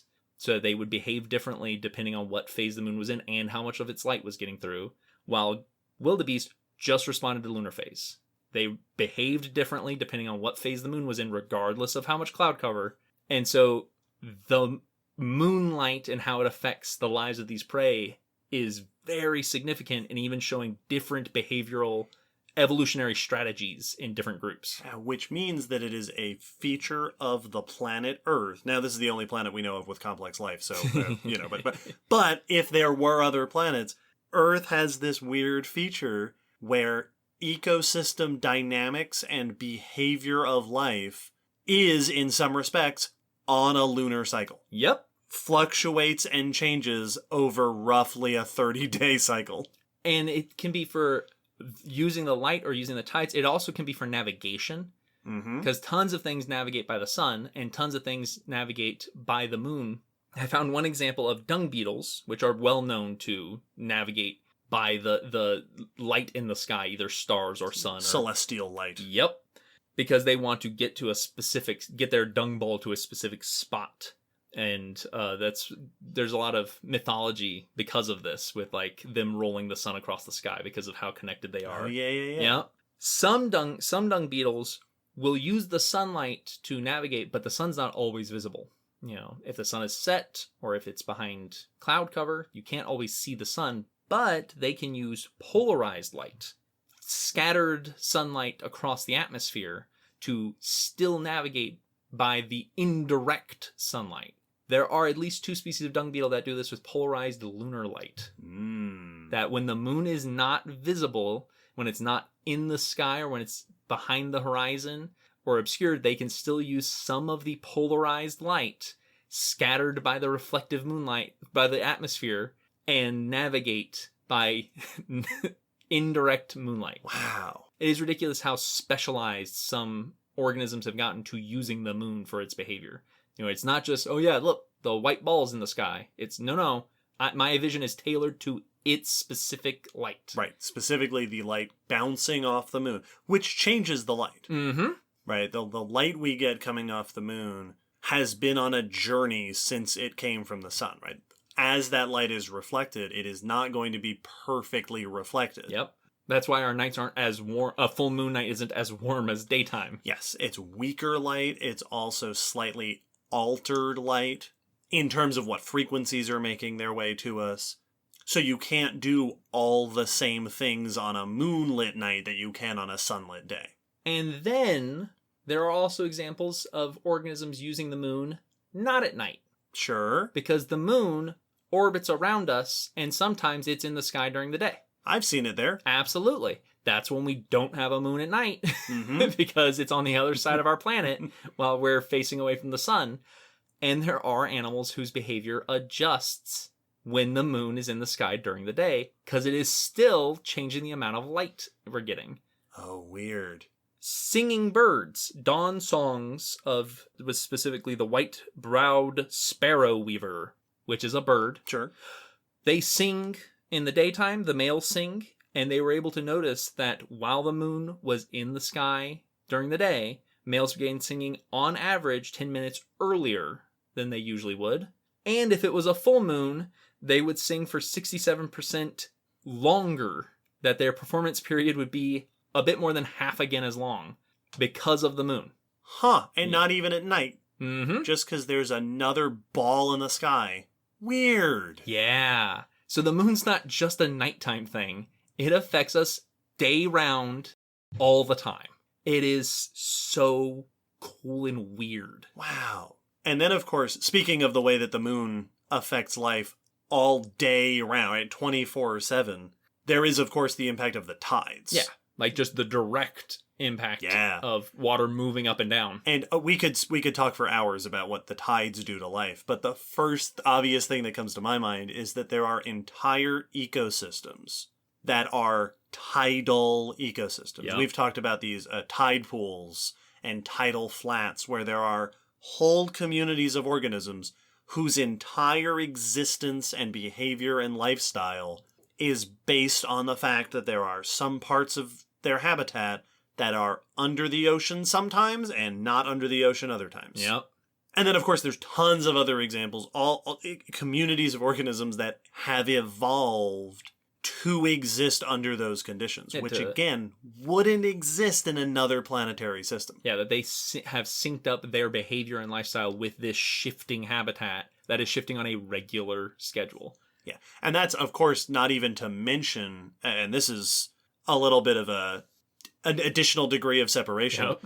the impact that tides can have on, for example, the effect of storm surges. Oh, yeah. That, like, a hurricane is worse at high tide. Yep. Because the storm surge is going to be big. There's all sorts of ways that this moon-Earth connection has cascading domino effects that impact life all over the planet. Yes, and unsurprisingly, that life includes us. Yes. Human civilization and human life has been responsive to the moon from the get-go. You can find it not only like in our mythology that every culture has a story about the moon and whatnot. Right. We've got moon deities and all sorts of that. We've got moon knights. We got moon knights. But also, we have scheduled our habits off of the lunar cycle for so long. Oh, yeah. A bunch of cultures have a lunar calendar. Mm-hmm. And this is where we get that concept of a monthly cycle, because the moon is on that. That's where we get that timing. That's why it's called a month. Yes. Same reason Monday is called Monday. Yes. Even we have adjusted inherently to the presence of the moon. While we're talking about behavior and the moon, I'm sure some of our listeners have it rattling in their mind, because I certainly do. The persistent myth that the full moon affects behavior, specifically the idea of lunacy. Yeah, that's why it's Luna. Lunacy, that the full moon makes, to use an inappropriate way to describe it, makes animals go crazy. Yeah, well, I've heard teachers and I've heard people, especially people working with children, being like, it must be a full moon or something, because these kids are they're out of control. It is a very persistent concept. And I want to mention it because it might be on people's minds, but just to say that as far as I'm aware, there's no really consistent scientific correlation to suggest that the full moon impacts behavior in that way. No. The full moon definitely impacts animal behavior. Right. For sure. There's even evidence that just the gravitational and geomagnetic effects of the moon may have effects on behavior that it's hard for us to even detect. That it's not always just tides or moonlight. Right. And of course, moonlight means that some animals are going to be more active during the full moon. Sure. So there are some fundamental behaviors that are linked to the lunar cycle, but it's not just that those animals get weird.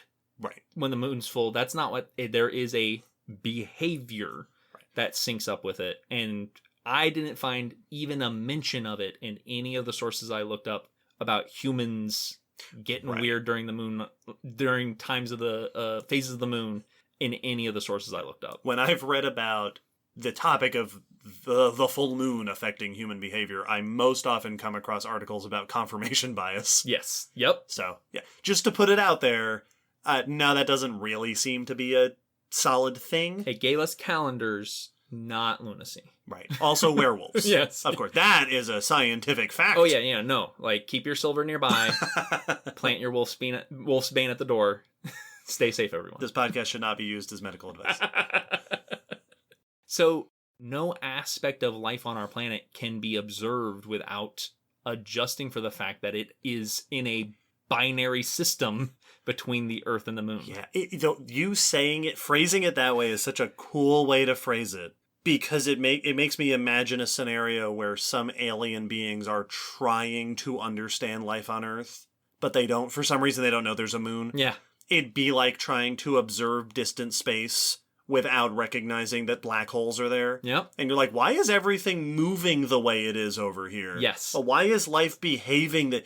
It would not make sense if you didn't know we had a moon. Well, it would be as alien to them to watch the ocean surge forward throughout the day as it would be for us for a beach to stay mostly motionless. So how weird would that be? To just be like a lake, but big.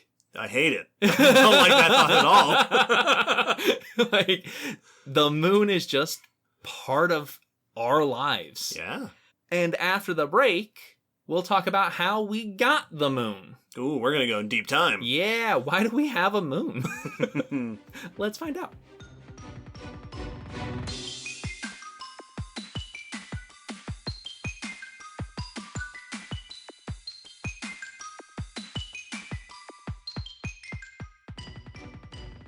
The origins of the moon are actually much more heavily debated, especially historically, than one might assume. You know, I feel like the moon feels like such a matter-of-fact aspect of the Earth that it also seems like we should have a pretty good handle. But the way we got our moon, especially the way our moon is, has actually led to a ton of research and a ton of study to figure out why we have the moon that we do and why it has the features that it does.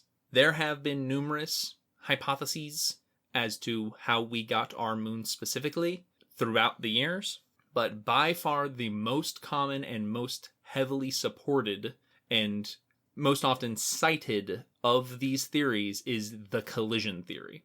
That early in Earth's history, 4.5 billion years ago, right at the earliest days, when the solar system was new, that we were collided with a Mars-sized planetoid. Like, it still wouldn't have been a planet because we were still like finishing. Right. So this was in that, what is it, the nebula? Yeah, where we were at the accretion disk. Things were still coming together from the dust. Yes, accretion disk is what I was thinking of, where you had the sun had formed and you just had these dust bands surrounding the sun, gradually particles coming together gravitationally to form masses that would ultimately become our planets, our moons, our asteroids and such. But for a while in the early, I say days, but the early millennia would have been much more cluttered and chaotic than we think of our solar system today. Yeah, things impacting one another, things being ejected from our solar system. Or into the sun. Yep, that did not make it into orbit. One of these, a Mars-sized body, which means a spheroid that is about half the size, diameter-wise, of Earth, and about 1/10 the mass, came and collided with our planet. Probably had formed near this, our proto-Earth, the pre-Earth is what a lot of people will call it, and smashed into us. This would have been an exceedingly violent impact. It is thought that most of the mass of this other almost planet fused with Earth, and that chunks of the impactor and of pre-Earth then were spread out into an orbit around our planet. Right. There was a big blast and a bunch of that debris, what didn't adhere to the forming planet, got caught in our orbit. And so we had a accretion disk of our own for a while. Just dust and rubble and chunks of 2 planets. Yeah, I imagine it would have looked kind of like Saturn's rings. Yeah, just a lot messier. And that over time, the bits that did not get sucked back into Earth, that were far enough from our planet, what we call the Roche limit, the point at which you can orbit our planet without being sucked back down to it by gravity, this material started to accrete, started to build up into the moon, and eventually formed its own spheroid, a orbiting body made from the clutter of 2 colliding planets. Yeah, incidentally, that sphere shape is something that happens because of gravitational mass. If a body is big enough, its own mass will pull it in this nice, equal in all directions sphere shape. That's why the Earth is the shape it is. That's why planets tend to be that shape. Our moon is big. It eventually would have taken on that same shape. Yeah. This potentially led to a number of interesting aspects of our Earth-Moon system. One, Earth is one of the densest planets in our solar system, and it eating another planet could likely have been what led to that. You got a bunch of extra material. Yep, and that extra material is important. Our Earth has enough mass and radioactive elements that it is predicted that our core will stay active and warm throughout the lifespan of our solar system. And without that extra mass, that might not have played out the same way. Oh, interesting. Being a massive and dense planet could be why we have an active core, and could be a big part of why we have an electromagnetic field and atmosphere and aren't being cooked alive by the sun at all times. So our planet is a bit unique structurally, and it could very likely be to this collision. So keeping in mind this collision scenario, this would mean that the moon not only currently affects the behavior and features of the Earth, but has since the process that may have formed it. Yes. The way the moon formed also can be seen in its layering, the internal structure of the moon, as it would have been a fully molten structure for a while and had a just global lava magma ocean. As that cooled and began to crystallize, probably within about 100 million years of its forming, the heavier, denser materials would have sunken deeper into the moon, and the lighter, less dense materials, minerals, and so forth would have risen to the outermost layer, and we see that it has what we call differentiated. It is a differentiated world. With just like Earth. Set layers to its crusts and its cores and its mantles. Cool. Incidentally, if you're wondering how we study the inside of the moon, I don't know many details, but I can tell you that those moonquakes we mentioned earlier could be used the same way that we study earthquake waves on Earth to interpret the internal structure based on how those seismic waves travel through the interior of the planet. And we have definitely left seismometers on the moon. Mm-hmm. So we are absolutely monitoring those quakes like we do here. Every time a quake quakes, it sends those seismic waves through the moon, not the planet, through the body, and different materials affect the trajectory of those waves. Now, before we go further, as was mentioned, there are other hypotheses that have been put forth, some of which are still being researched and looked into by certain individuals.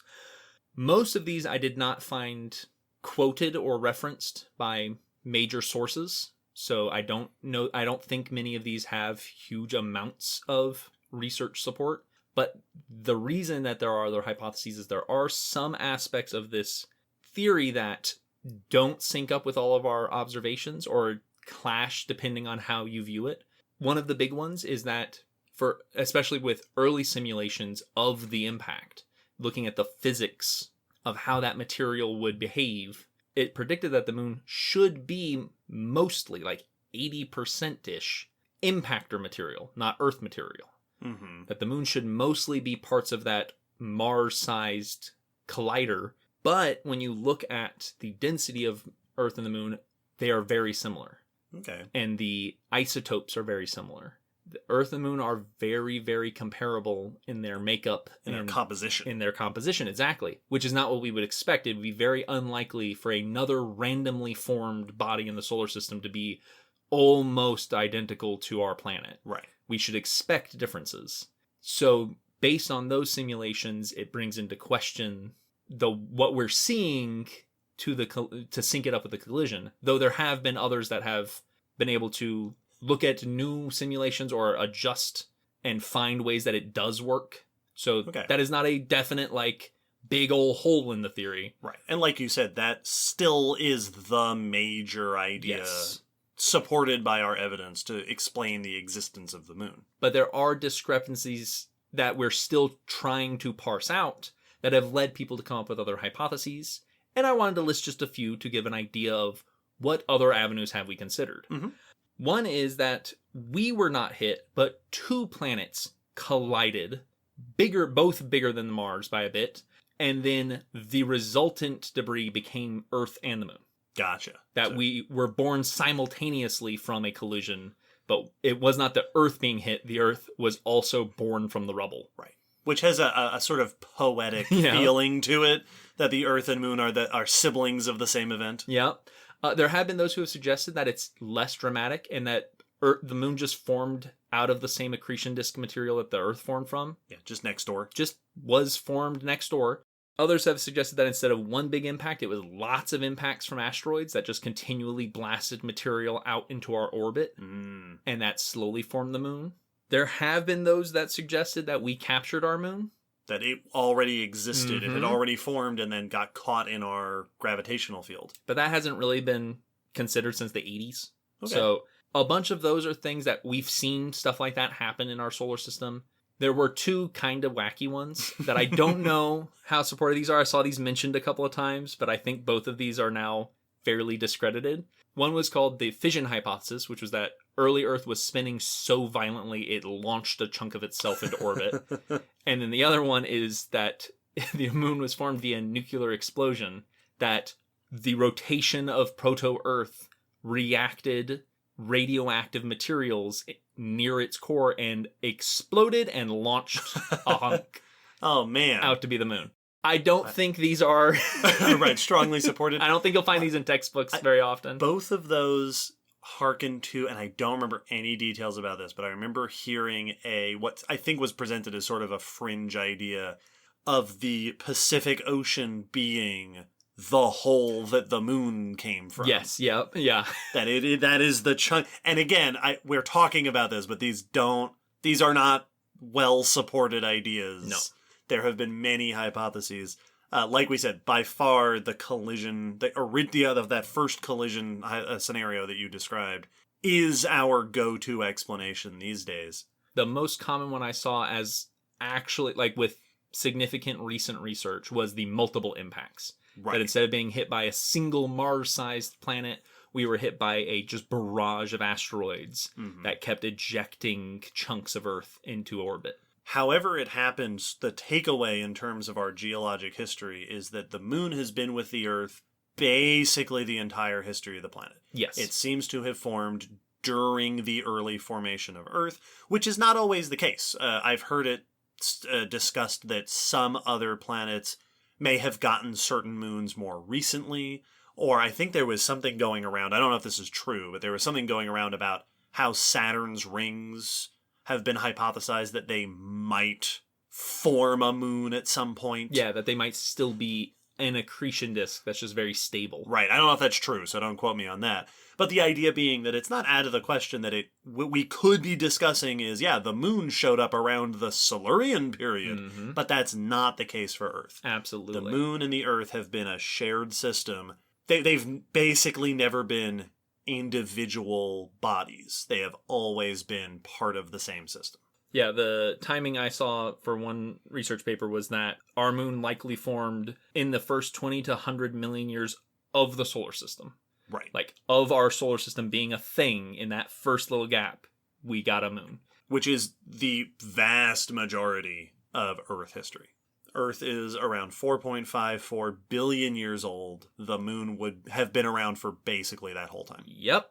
Which means our Earth-Moon system has been adjusting to one another since basically day one. And I say adjusting to one another because it is not as stable as many might think. Yeah, the relationship between Earth and Moon today is not the same as it has always been. And it is constantly changing as we speak. Our relationship with our moon is in flux. and specifically is degrading. Yeah. Our moon started much closer to Earth and has been steadily moving away. Now, the reason for this is the same reason we have tides. Tidal forces pulling on the two are not only affecting the shape, but the rotation of our two bodies. This is why only one side of the moon faces us. The bulging of the moon, we've basically grabbed onto that front bulge and not let go. It's like an invisible tether. Yes. We are holding onto that closest side of the moon and we're not allowing it. The Earth is not allowing it to rotate away from us. Yeah. Our gravitational pull keeps it locked in that orientation. But it wasn't like that at the beginning. At the beginning, both Earth and the moon would have been rotating separately from one another, both spinning on their own, regardless of what the other was doing. Right, like the Earth and the Sun. Yes. We don't really care. We're just spinning and orbiting, but over time, every time the moon moved around, we pulled on its bulges a little bit more and slowed it down and slowed its rotation until eventually we slowed it to where it was in that synchronous rotation. When this happens, when we have a system like this, a physics system like this, energy must be maintained. Momentum must be maintained. And if the moon starts rotating more slowly, that is loss of physical momentum energy, so it has to adjust. And so the moon started to move further away as its rotation slowed. So that means from the very, very early onset, the moon would have been rotating around us. It also would have been, much closer, but it has moved away and began to rotate more slowly so that now it matches its orbit. That may sound like, all right, we've stabilized, but Nope. It is a moon-Earth system.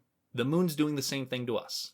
It is also exerting its tidal forces on our planet, creating the bulges and grabbing onto them. Not nearly as effectively. Sure, it's much smaller. Because it's itty-bitty. But it is slowing our rotation. Yeah, the Earth's rotation has been slowing over time. So our days have been getting a little longer. We're taking longer to spin around, just bit by bit.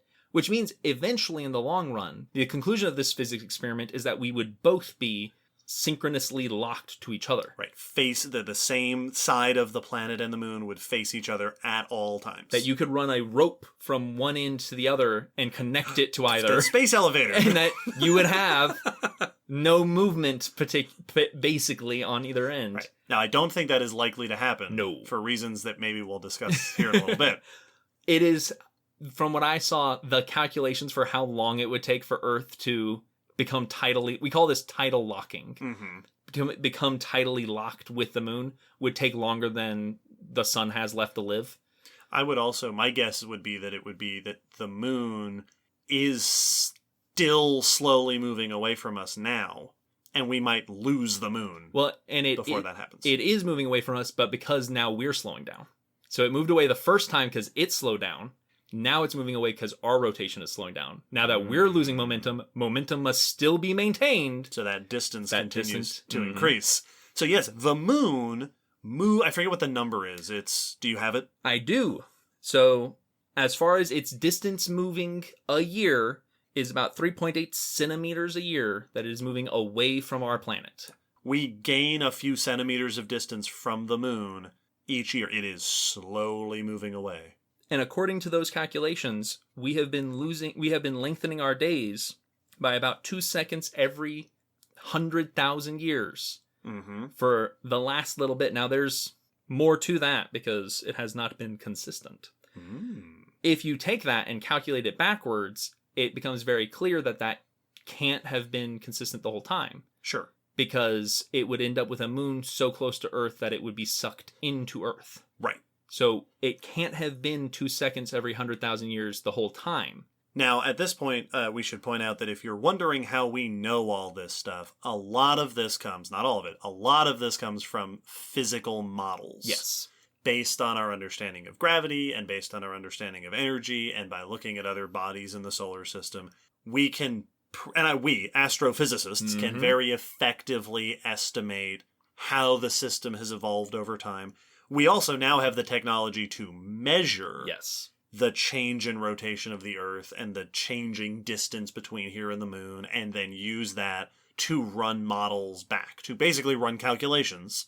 If this is what it is now, let's project back 100, 1,000, a million, 100 million years and see how this has changed over time. Exactly. We can, with laser precision, literally using lasers, measure not only the shape of the moon, but its movement away from us by timing how long it takes the laser to return. So we know for sure what our current rate of moon loss is. And based on simulations and estimations for the earliest days of the Earth-Moon system, an Earth day would have been about 6 hours long. Vastly shorter. But with our current rate, if you time it back, it doesn't sync up with that, and it goes back to a point where the moon would have been so close that it would have been destroyed by Earth's gravity. Just rolling along the surface like Katamari. Right?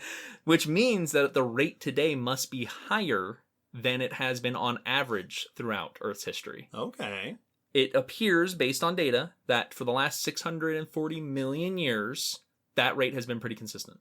Okay. So, and that is conveniently basically the entire time we've had animal and plant-like life on Earth. yes, so our fossil record has been consistent with how quickly we're losing the moon, or how, at least, how quickly it is distancing itself from us. Right. It's had enough. Yeah, it is it moving needs away. some space. We are being extremely slowly ghosted by the moon. But the 2 billion years preceding that, at least, getting estimates earlier than that are more difficult. It is likely that it was 5 times slower, that the moon was not leaving as quickly, which introduces a bit of a paradox, because those earlier days should have been more violent forces, like more high energy and quicker rates of momentum loss, because the moon was spinning faster and slowing down more quickly. And we were spinning faster and slowing down more quickly. So it should have been more extreme. And there are a couple of ideas as to why it might have shifted. One is just that a big part of our tides is the water. And the water moves differently based on what the Earth's surface is like. And that we may have been in a more resonant state for our tides more recently than we were in earlier. So yeah, the way our water is moving across our surface affects the speed at which the moon is leaving. So we've talked about this, episode 122, we talked about plate tectonics, and we've talked a bunch in our episodes about how the surface of the Earth has changed in terms of the position of the continents, how much continental crust there is, the orientation of the oceans, the relationship between the oceans, the way currents move across the surface of the Earth. You are saying now, based on this information that we have, that the features of the continents and ocean on the surface of the Earth impact the relationship between the Earth and the moon. Because if we're slowing down the movement of water and making the tides more sluggish to move across the surface, the energy is not going to be lost as quickly. Wow. So it seems, according to the estimates, that we hit a peak dissipation rate of our momentum about 400 million years ago, and it's been declining a little bit since then. But that we are losing the moon faster these days than we were in the early days of our planet. Wow. Yeah. The idea that continental and oceanic orientation can impact the relationship between the Earth and the moon might be the seahorse anus moment of this episode for me.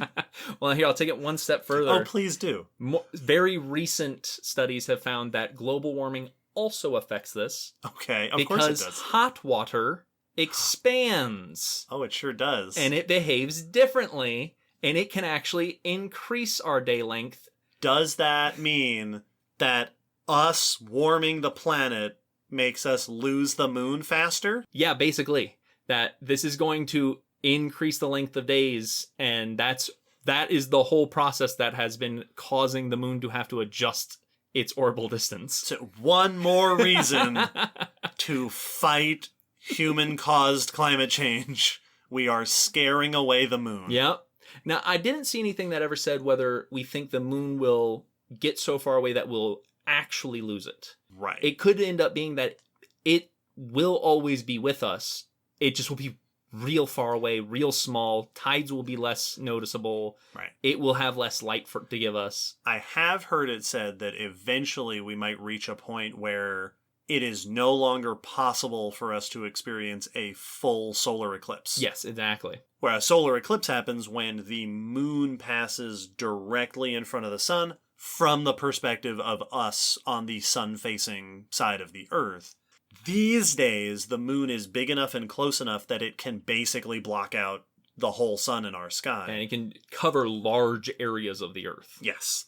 But as it continues to move away from us, eventually, and I think this is like a hundreds of millions of years into the future, it won't be possible for the moon to fully block out the sun anymore because it'll be too far away. Yep.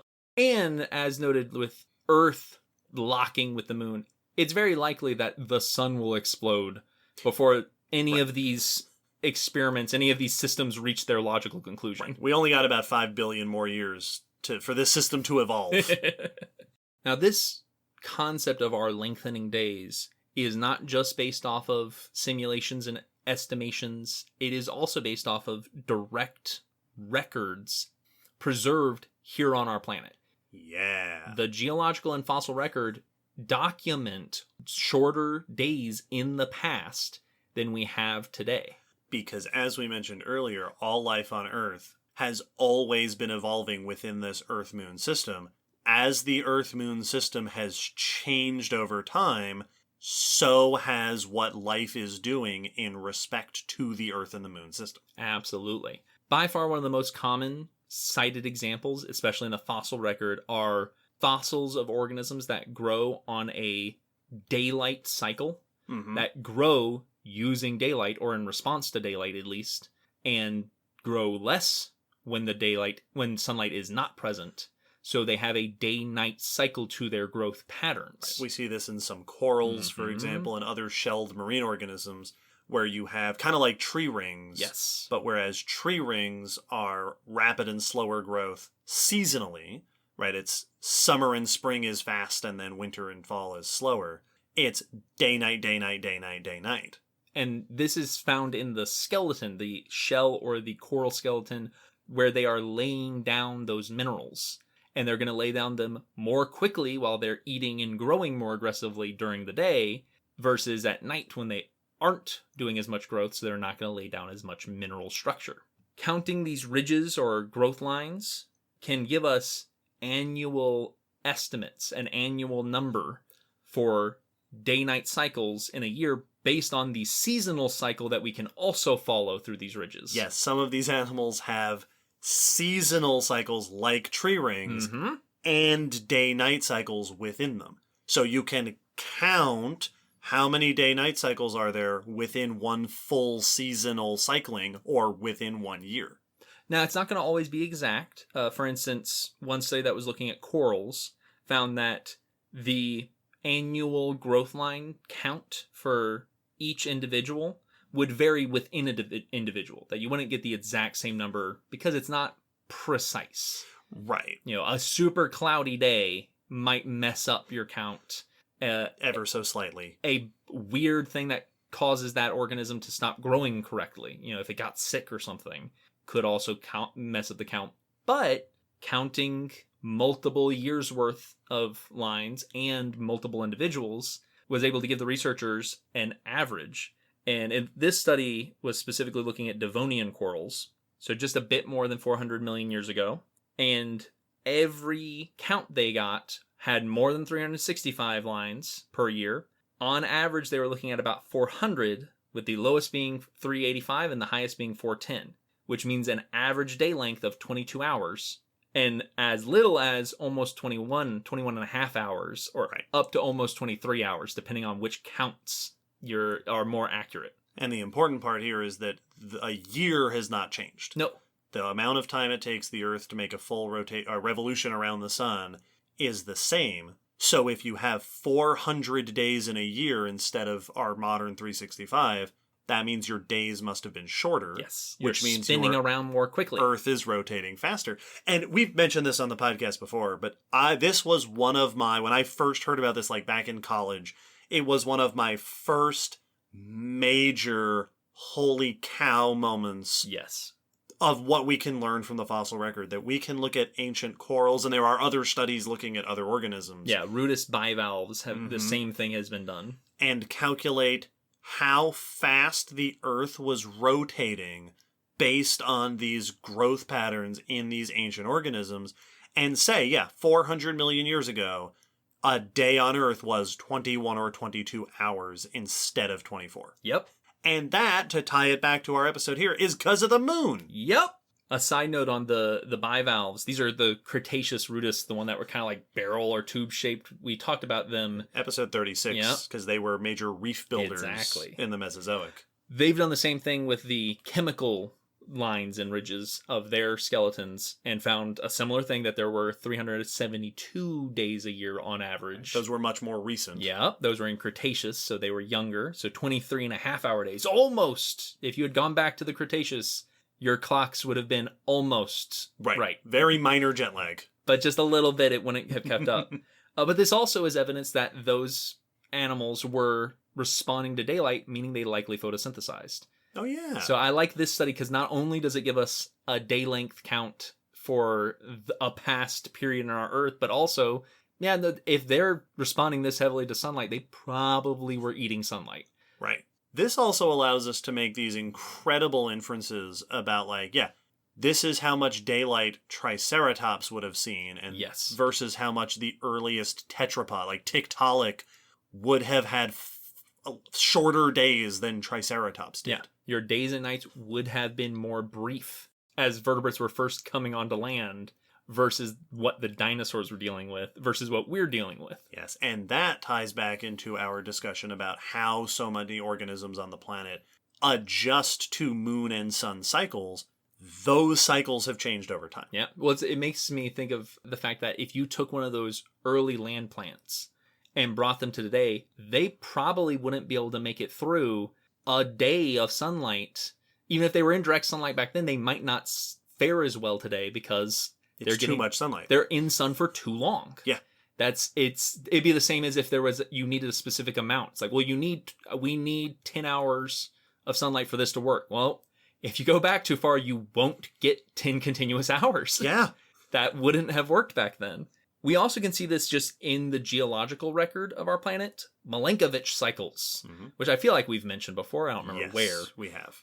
These are the kind of periodic, kind of cyclical cycles we see of the adjustment to Earth's orbit and rotation and position. Right. The tilt changes over time. The precession, that wobble you mentioned, changes over time. The shape of the Earth's orbit around the sun changes slightly over time. These are all the Milankovitch cycles. And those come together to form these patterns that we can find in our geological record. And those can also tell us about the number of days we're seeing in a year and help us reconfirm the distance Earth to the moon. These are very useful because they can help us look way further back than any of our fossils can. The preservation of these patterns is called rhythmites. Rhythmites are basically just like those cycles in the growth of wood in a tree or in the skeleton of a coral. Rhythmites are cyclical layers laid down in a geologic deposit. Yes. So you can get rhythmites that are based on the tides. These are much longer term cycles in geologic deposition. Precisely. And rhythmites from 1.4 billion years ago showed years that had 469 days in them, which gave about 18 to 19 hour days. Wow. So very short days. And you said this was 1.4 billion years old. 4 billion years old. So this is no animals ever had to deal with an 18-hour day. No. This is much farther back.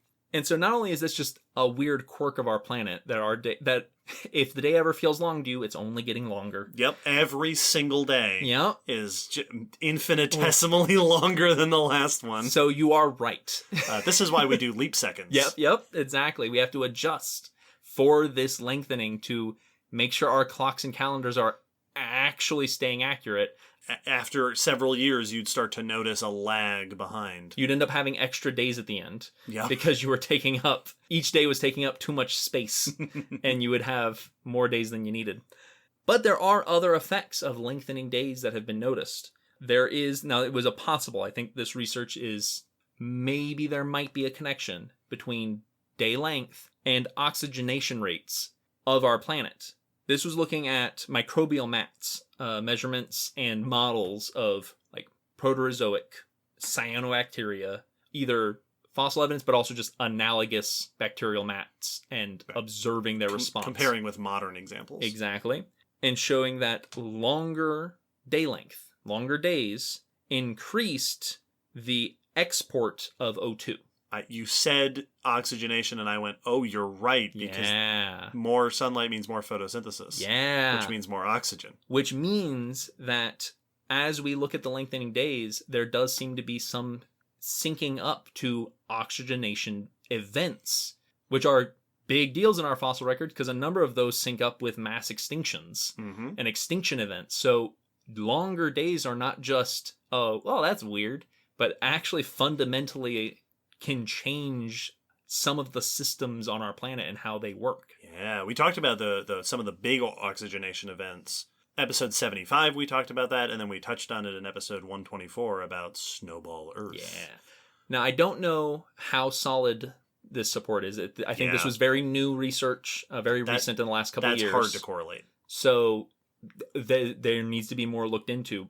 But a longer day is not just something that changes your sleep cycle. Right. It can affect the way our planet functions. As with the first half of the episode, where we were kind of touching on the ways the moon impacts the Earth system, and the same thing is true in the fossil record, thinking about all the various ways the moon is represented in the fossil record. Yeah. There's the changing length of days. There's the tides, right? Yes. There's those tidal rhythmites. There's also fossil tidal ecosystems. Yeah, things that seem to be very similar to the tide pools we see today. The tides not only have given rise to tidal ecosystems that we find in the fossil record, right, those tidal organisms, but also certain types of rocks and rock formations form in tidal regions. Yeah, that's true. Where the sediment is being moistened and covered in water and then exposed and dried out, and you get mud cracks and you get certain patterns of deposition that can preserve certain features. Like, for example, tidal flats are a great place to find fossil footprints. True. Because this is soft sediment that animals are walking across that then gets buried by the next tide. So there are certain patterns in geologic deposition and certain patterns of what kinds of fossils we find. Yep. That exist because of the influence the moon has on the Earth. Yes. And you mentioned the fact that as the moon gets further away, the tidal forces are weakening. And as with all of these things, it is a very minor change in the grand scheme of things. Like, no one listening, nor your offspring, nor their offspring, nor their offspring, will be able to actually notice any of the things we're talking about. But it does imply that some of those features of our living system, what lives where, and certain communities that exist in these areas, and even types of deposition might change slightly over the history of the planet as tides themselves become less prominent. Yes, absolutely. So that just the moon has left its mark all up and down the geologic and fossil record of our planet. Yeah, well, I feel like one of the biggest things that this emphasized for me is that you really can't talk about Earth. You have to talk about the moon-Earth system. Yes. You can talk about Earth and not mention Mars. That's fine. Easy. Mars really does not have much of an impact. But the moon-Earth system, it'd be like trying to talk about Earth and ignoring that the sun's there. Yes, I was going to say, the sun and Earth is a system. Yes, you can't really ignore the fact that we have a sun. The day-night cycle is fundamental to everyone except for hydrothermal vents and caves. So, and even then. Kind of. So you can't ignore the presence of the sun. You can't ignore the presence of the moon. Yeah. It is fundamental to how our entire biosphere works. Much like last episode we discussed fossilization, and we talked about how having new insights into that process kind of adjusts and better informs basically every other discussion we've ever had on the podcast. Yes. this episode makes me have like one of those movie flashback scenes where we're now flashing back across every previous episode, and every time the moon is there. Yes. It's in the background. It's like when I replayed Super Mario Odyssey and I was suddenly aware that the moon is in every kingdom. Yes. You can see the moon there. Yeah. Yep. There's no escaping it. Now that's about going to wrap up our discussion of the moon. But it's not going to wrap up the episode yet because we have one section left.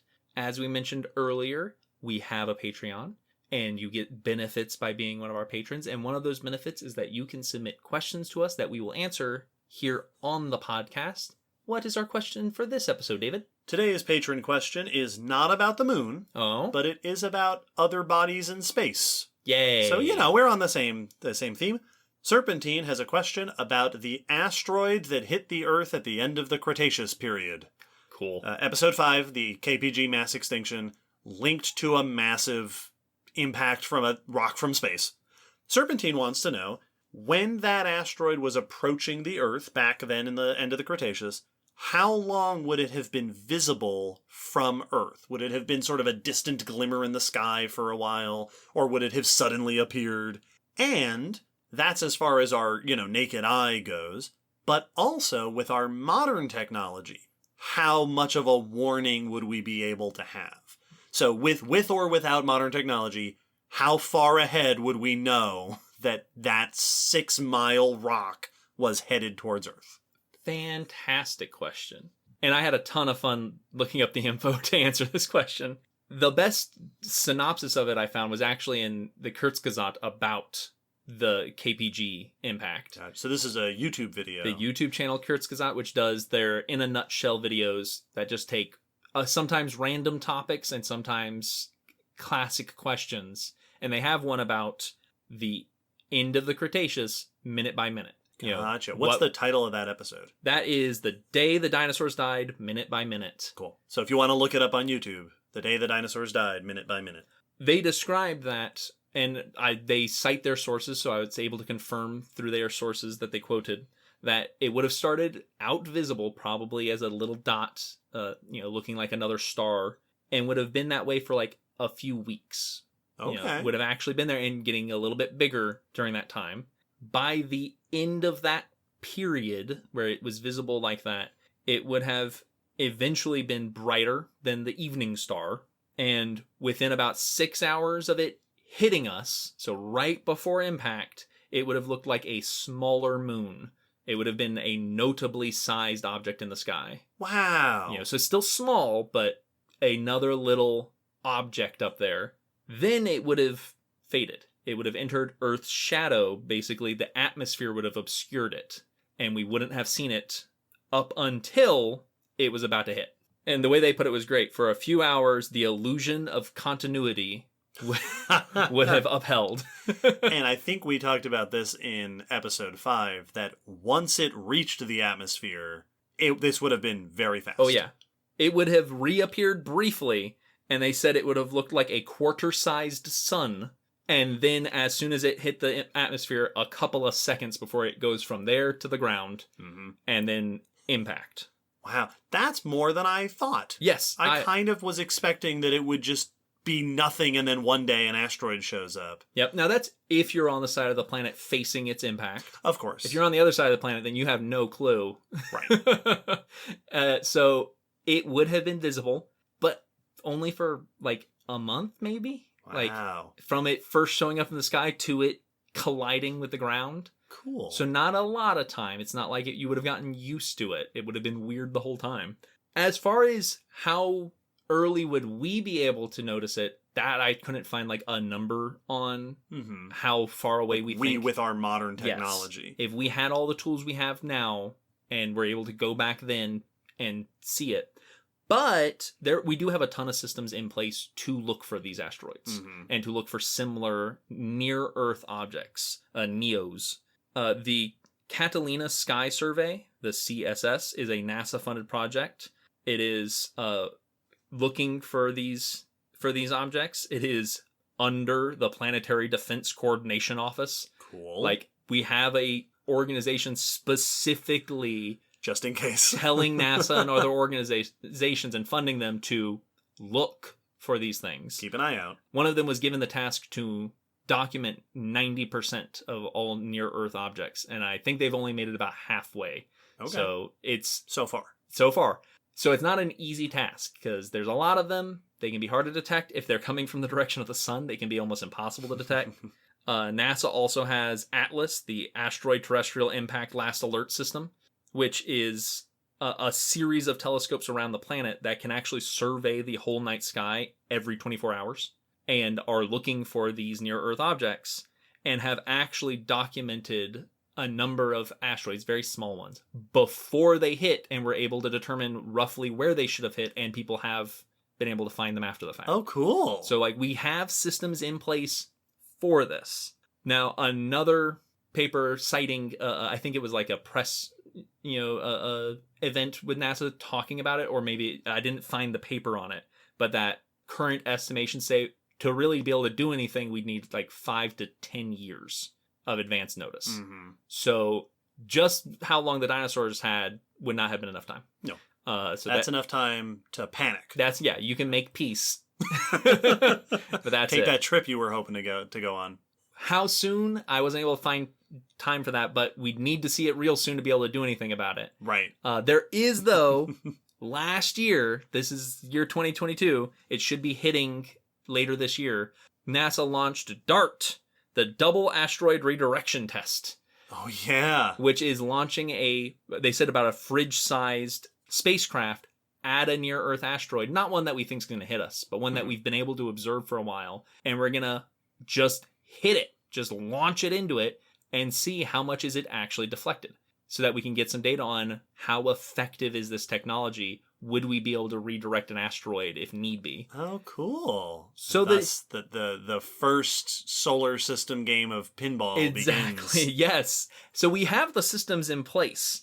The real issue is, would we have caught it years ahead of time? Because space is real big and the night sky is real big, and I don't know which direction the asteroid would have been coming from when it hit us. Right. If it is coming from the same direction the sun is, that's much harder to see. Then we basically can't detect them, because if we point our telescopes that way, it will damage the telescopes. Mm-hmm. So if an asteroid comes in line with the sun to Earth, then at current technology, from what I read, we aren't seeing it. Wow. So luckily it's just that one spot, but sure. We have the potential to have seen it, but not guaranteed. Now, earlier we talked about the impact that the moon has on the tides, that the moon is moving water, and that depending on its position, that motion of water can be stronger. So the question that I'm curious about is, for how long would the Cretaceous impactor have augmented the power of firebenders? That's a very good question. Yeah, we'll have to reach out to Kurzgesagt. Yeah. For a month, they would have just gotten steadily. Yeah, just stronger and stronger and stronger, and then everyone's really sad. And then everything changed. Nothing can stop us. I am invincible. Thank you, Serpentine, for that question. That is a real thought provoker. And of course, as always, thank you to all of our patrons, those who send in questions and even those who don't. We appreciate all of your support. Thank you for listening. Thank you for sticking with us. If you have questions, comments, opinions about things we mentioned in this episode, let us know. If there's things you want us to talk more about, or if you have aspects of this that interest you, let us know. Comment. Check the episode description for all of our social medias, for our new Discord server. Yeah. And for our Patreon if you'd like to become a subscriber. Thanks to everyone for requesting this episode. Thanks to our new patrons again. Keep your eyes and ears out for updates on Croc and Snake Months. Yep. Which are coming up this summer. We release episodes every fortnight. So 2 episodes every moon cycle. Ah. We planned that 138 episodes ago. Topical. This episode is coming out just in time for everybody to listen to it and enjoy the final episode of Moon Knight. Yes. So this is a very timely episode. Also, this episode is coming out in a month. Oh. Which, of course, are based on the moon. Man, so, yeah, layer upon layer. There's a lot. We really lined this up. Oh, so yeah, this is how much thought we put in. Yeah. In fact, the day after this episode is advertised online will be a Monday. See, it is just Don't say we don't plan stuff. Yeah, man, You might be listening to this on a Monday. This is all the behind the scenes planning. You don't even know about it. We don't typically make a big deal about it. It's just automatic for us. Yeah. We're just that big brained. That's how well we've adjusted to the lunar cycle of our Earth-Moon system. Let's leave. Bye, everybody. Bye, everyone.